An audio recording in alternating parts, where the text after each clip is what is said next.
everybody, and welcome to another episode of Box Office Talk, and happy Easter, everybody! It's a special Easter episode of Box Office Talk. Isn't this special?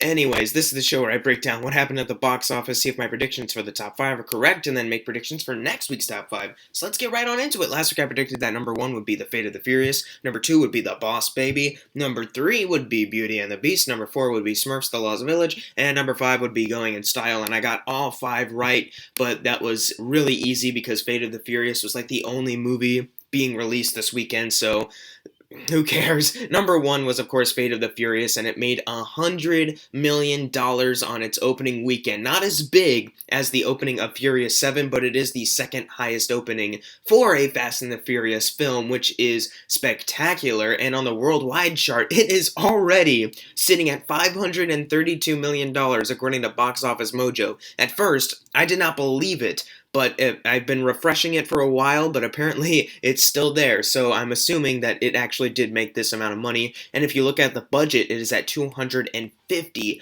million, and it already doubled it. It's at 532 right now, which was really fast, but hey, the series is extremely popular, and it set out to deliver everything it promised its audience, and that's why the people went to see this film, and I'm glad it made so much money because it is a really fun movie. But number 2, moving on, is The Boss Baby. Finally getting dethroned. It made $15 million this weekend. That adds to a domestic total of $116 million. And on the worldwide chart, it is at $238 million. And on the budget doubling thing, it is $12 million away from doubling its $125 million budget and being considered a success. So hopefully, for the movie, it'll get there. It will get there. Hopefully it'll get there next week. If it doesn't, well, that's kind of sad, but it's really unlikely. I don't even know why I brought that up. I haven't seen this movie yet still, even though I've had a whole week to do it, but I haven't really been motivated to watch The Boss Baby. I'm sorry, but I'll try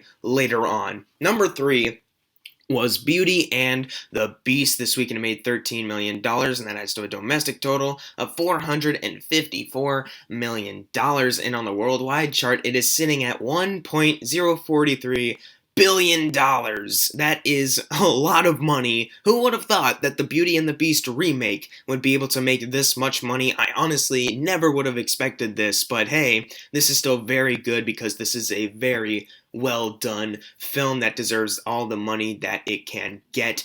Number 4, however, is still struggling. That would be Smurfs The Lost Village. It made $6.5 million this weekend. That adds to a domestic total of $24 million.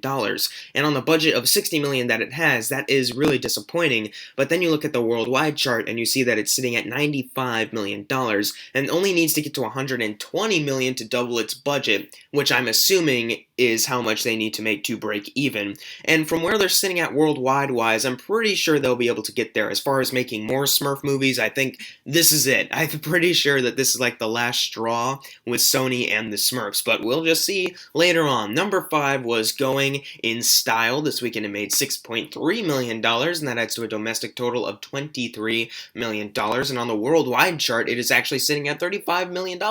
So it only needs $15 million more to get to $50 million, which is the doubling point of its budget, and to be considered a success. That's pretty good for this movie that I have not seen, haven't really been interested in seeing, and have heard mixed things about as far as quality.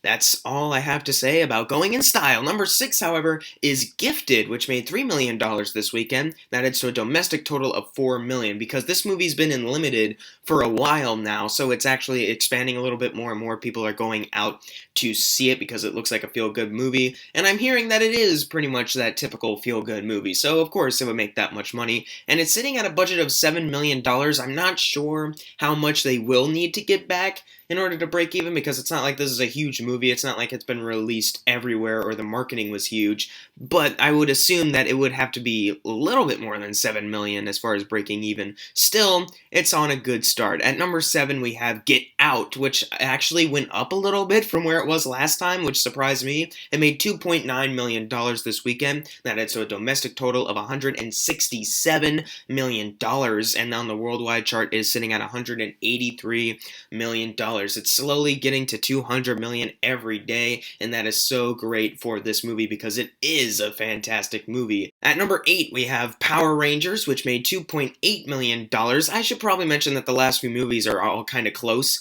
together, so these all could flip-flop at some point, and that adds to a domestic total of $80 million, and on the worldwide chart, it is sitting at 128 million. So about $72 million until it gets to $200 million, which that's not really good since it's been out for a while and it's already at number 8. But as far as like the summer goes, it will be released in Japan in the summer, so that'll probably boost up the worldwide because the Power Rangers originated from Japan, so of course it would. I'm just a little concerned that maybe they won't make any more Power Rangers movies because even though Japan might love this movie and give it lots of money, they could look at it and go, these movies aren't popular. But we'll see. Resident Evil got like 6 movies, so who cares? At number 9, we have The Case for Christ, which made $2.7 million, and that adds to a domestic total of $8 million on a budget of $3 million. It already doubled its budget. Wonderful. At number 10, we have Kong Skull Island, which made $2.6 million, and on the domestic chart, we're at $161 million, and on the worldwide chart, we're sitting at $552 million, which is very good for Kong. Even though I wasn't a big fan of it, I can't deny that it did deliver as far as Kong action scenes, though. It's just there was a little bit more that I was hoping for with the overall product, but hey, at least it got its money back and all that junk. That's very good for the movie. Can't wait to see what they do with Kong when they fight Godzilla. I'm hoping that movie's good at least. But anyways, now it's time for the fun part, the predictions for next week's top 5. And I'm gonna predict, now this might be a little odd because there's about 3 movies that claim to be releasing in a lot of places, but I barely see any marketing for them like on TV.